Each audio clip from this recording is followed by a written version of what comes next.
Good evening. We are back with Season 1, Episode 5 of Clarey Talk. I'm your host. I'm here with the big three. You know who I'm usually with. C-First. What it do, baby? Ricky Ray. Ray. And I, of course, am Mr. Rogers in his neighborhood, Sasukeblack. We are here with another segment of the good news. And I like this segment because it reminds me of all the positivity that we got going on in the world. Not just negative things like quarantine and viruses and elections and whatnot going on. But I'll probably get canceled for that later. But either way, just moving with the good news. A random customer came into a bar and ordered a Stella, a random dive bar. And he ordered a $7 Stella Artois. And finished the beer and left a $3,000 tip that he wanted to be spread out between the staff. 3 stacks. The manager rushed outside to tell him that he had left a generous tip. He had told him that it wasn't a mistake, and if they make it through the quarantine, he will see them when the doors open back up. I think this is actually my favorite one. A man becomes rich when a meteorite, an Indonesian man. Now, I think his name is Jausa Hutalang. At the age of 33, he's a humble coffin maker living on the side of the cliff. And a meteorite crashes through his house, destroys his house, his car. I mean, it's just him and the dog. I mean, that's all he's got.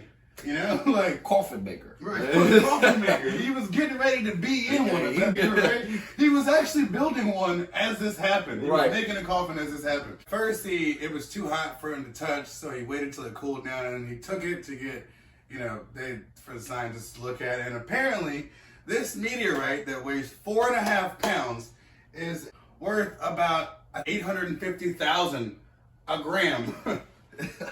That's almost a stack. Yep. Yeah. And this man is literally living large now. Like, no, right than that. Like, Cam, what do you think? I mean, like, you know what I'm saying? First of all, you will go into your crib after a 4-pound rock came and busted, slammed through your shit. I'd be hot. I mean, can you imagine a 4-pound rock hitting your crib and destroying it? Like, bruh, what in the world? But, like, can you imagine? What if that was just a astronaut shit? Like if that was an astronaut shit, bro. Like you know, if they in space and they shit and then they letting it go into space. You know what I'm saying? That's got to come down at some point. I want to hear the stories about somebody getting hit with some unknown object. You know what I'm saying? Because I'm telling you, this shit is worth millions of dollars. I mean, I'm hoping one hits my crib now. I'm just kidding. I'm kidding. Now he is living large like Larry. Charge. Yes. He's living like Larry, y'all. Absolutely. Everybody got to have a higher power. Absolutely. By the way, Getting into the guts of what I wanted to talk about today, and one of the first topics I want to talk about is grudges.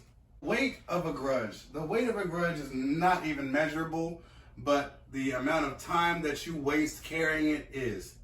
So, I mean, you really got to think, what are we really here for in the long run? Like, I mean, is it really worth holding that grudge? Like, we're only here for X amount of time, and that's shorter than for most people than others. So True, you're right. You're right. And the definition of a grudge is a persistent feeling of ill will or resentment resulting from past insult or injury.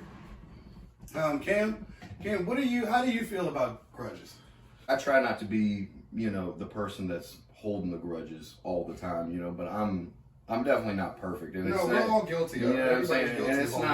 And it's definitely not what you should do. Some things are going to be harder than others, trying to not hold a grudge on somebody. Mm-hmm. Just like what you were saying, it's not worth the weight, that you have to carry, you know what I'm saying? It'll put you, that kind of stuff will put you in a downward spiral, and everything just because your mindset ain't right because of something somebody did or, whatever it is, and you holding that against them. And it's one of those things, as time goes on and we all get older, you know what I mean? I try to do let that shit go. Right. I think we all need to try to do better with that. Ray, what can you tell me about grudges, Ray? I mean, when it comes to grudges, it's like holding on to a hot rock, You're trying to throw it at somebody. You're the only person getting burned, Unless they traumatize your life. Of course, things happen, though, but everything's in the mind. And it's mind over body. So, like, if you're not thinking about it, it's not going to hurt as much. It won't be. It won't be. I mean, even though it's harder for some people, though. I know. It is. Some people do overthink. And they just need to learn how to relax their mind and meditate. You got X amount of time here. You want people that you love, that really care about, that you really care about. You're really gonna let something probably minuscule, just like, you know what? I'm not gonna talk to that person ever again.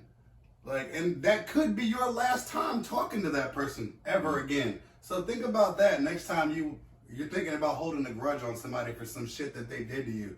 If it was really worth holding that grudge, then hold on to it. If it wasn't, let that shit go. All right, moving on to the next topic. I want to talk about manipulators. And a manipulator is a person who controls or influences others in a less unscrupulous way. Cam, what can you tell me about manipulators? Well, I know that all of us have been known to manipulate one another. You know what I mean? But it's different, you know what I'm saying? Like, that's kind of like in a us joking around kind of aspect. But like in a more serious aspect, like somebody manipulating you into a decision that you would maybe not usually do, and somebody is convincing you and basically making you think that this is the right decision for whatever reason that may be. This is why you should do it, and minus the consequences. You know what I mean?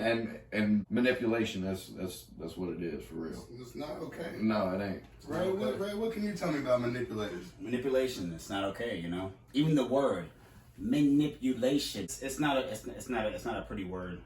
And honestly, all manipulators are selfish because they're not thinking about the outcome for anybody else except for themselves. And you know, the best way to deal with a manipulator is not give them any energy. Don't give them what they want. You know, there's a lot of people that only care about themselves but pretend they care about you. Remember that. I think that manipulators they're insensitive, they're ungrateful, they're just shysty. It's just an all-around bad thing. Like, nobody wants to be the victim that's being manipulated. Nobody wants to be like, oh, well, this person just used me to get to this. Like, who wants to do that? Nobody's like, yeah, I just got used. Like, it's an awful feeling. It's an awful feeling. It's a terrible feeling, and that's one that I'm sure everybody has felt. To end the cycle, we all have to stop doing that. Stop. That really scares me, because somebody could be rocking with you. I mean, they could be rocking with you. You think they're rocking with you hard. My ride or die is my A. Like, so many people I see, like, these are my A1 day ones. Like, and then it's like years later, like, you still hang out with so and so? Nah, man, that person was fucking. You know, it's like, well, why? Like, they were just toxic and this and that and so forth. And it's like, I mean, if they were being manipulative to you, then I guess that you don't rock with them no more, because I wouldn't want to either. Got that right. I hear it. So moving on, this last one, we're going to go deeper into, and this is forgiveness. And forgiveness is the action or process of forgiving or being forgiven. Cam, what can you tell me about forgiveness? Well, like, what I see is like the opposite of holding a grudge. You know what I'm saying? If you're forgiving somebody, then you are not holding whatever you're forgiving them for against them. You know what I mean? If you're forgiving them for something, you're basically saying, look, you know what I'm saying? What I get out of forgiveness is, you know, we're all human. I made a mistake.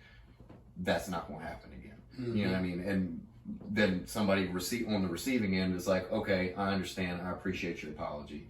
You know, and that's how, you know, forget, and then you get up and, you know, you move on.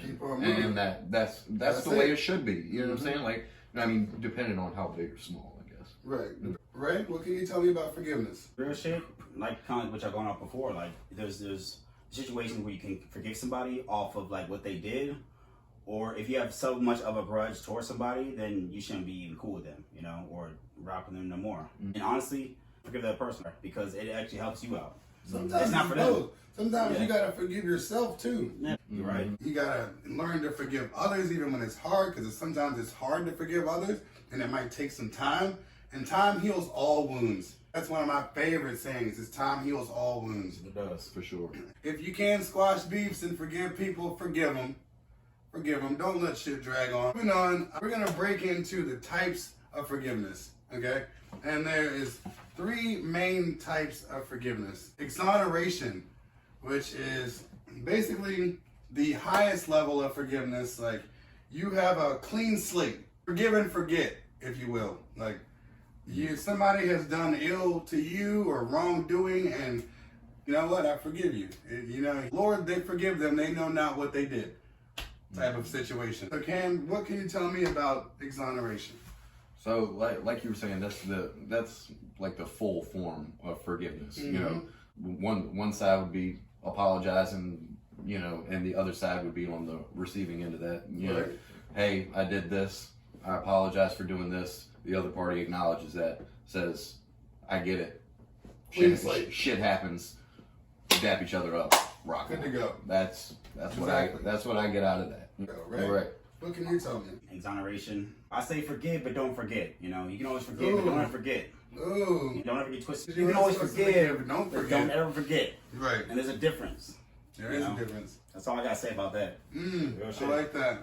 I like that because you don't want to ever forget. Don't ever forget what they did to you. Don't ever forget it because it could end up we might do it again. Exactly. So And fool me then- once, was it? Fool me once, shame on me twice. No, I'm sorry. Shame shouldn't on be you. fooling you. Yeah. Fool shouldn't me be twice, fooling shame, you. No, I'm just shame kidding. on me. I Don't like ever that. forget. Maybe Don't they ever should forget. change that saying to forgive. They but don't should. forget. Because suckers remember the first one, though. Sucker-free Sunday. Now, the second lower level of forgiveness is forbearance, which is a partial apology, which is suggesting that you were a part of the blame. For instance, like you walk in a direction holding a drink and somebody bumps into you and you spill your drink all over yourself, and then being like, oh, well, I mean, I'm sorry I spilled your drink, but you probably shouldn't have been walking this way. Like, you know, that's like how I get it. It's like, I mean, and I feel like, going back on what you're saying, like, that's kind of low-key rude. Yeah, That's what I'm saying, low-key like- rude as fuck. It's like, Bump into me while I got a drink, I spill it on me, I promise you it ain't gonna be number two. I can promise you it ain't gonna be option number two. I promise you. So. right? Ray, what can you tell me about forbearance? Forbearance. How do you feel about that? We split down the line, you're bad, my bad, and we keep moving. If it's that deep, then let's duel then, motherfucker. Let's duel. Duel! Boils down. So like I said, you know, all right, we're in the club, you know, da-da-da-da. We in the club? We're in the club right now. Right here. No, I'm just kidding. Right here, right now. All All right, so that happens. Dude spills a drink all over you. Your club outfit's ruined. Is it your bad or is it his bad? That's your bad. I'm gonna tell you right now. That's Now you got- that's your bad. He bumped into me on my new outfit. I mean, you was walking through the club with a drink. You was double fisting. You was getting it through the club. They play Pull up to the club, VIP, gas tanks on E, but but no, but I you're an idiot. But I feel stop. you. But I feel you. But you know what's kind of crazy? It's depending on how my energy is. It is what it is. It is what it is. Sorry about that, partner. You got And a keep little it dirt right here. moving. Exactly, keep it moving. Like because it's not that deep. Some of us have to work on that You're kidding. more than others. You know You're what I'm saying? joking. You're Yeah. joking. No, all right. Now we're gonna move on to the last one. The last and lowest level of forgiveness is release, which is, I mean, person who hurts you or has never acknowledged you for any wrongdoing. I mean, basically, you're just not getting an apology. You're walking through the club with your drinks, boom, nigga turns around and keeps it moving. Doesn't even acknowledge you. I mean, you like, is that across the line enough to where it's like, hold on, bruh, or is it like, what do you do from there? How do you, like I said, how do you guys gauge the last one? I like number 3, but some motherfuckers just don't care. You know You what go I'm to a saying? show, you bump into somebody, you're not, it's immediately not like throwing fucking hands. I mean, Right. it cost me $60 for this ticket. Right. Nigga, I don't care about you. Right. I'm here to enjoy I'm the not here to show. see you. Right, You know? right. You know, you trying to keep it pushing, right? What can you tell me about the last one, released? The last No one? apology whatsoever. Release. You mean 0%? If you ask me, it's not really an apology. You know, it's just like, hey, It's not. No. I did you wrong. Well, hey, well, fuck you. Enjoy. You Yeah, know, basically, you know what I'm yeah. saying? Like people like that, they don't have like a self-awareness type of reality check. Check the room, motherfucker. Not everything is like how you think it is. So I mean, Shit ain't sweet. Copacetic. You know. That's the last of my topics for today. Everybody, thank you for listening and watching. I appreciate you guys. I'm your host. You know, I'm always here with C. Fergs, What it do? Ricky Ray. Ricky Ray. We are the Big Three, YCR. Clareyboyz. You know, Clareyboyz. go follow all of our pages, nonsense, blah, blah, blah, blah. And we are signing off. Later. Catch you later.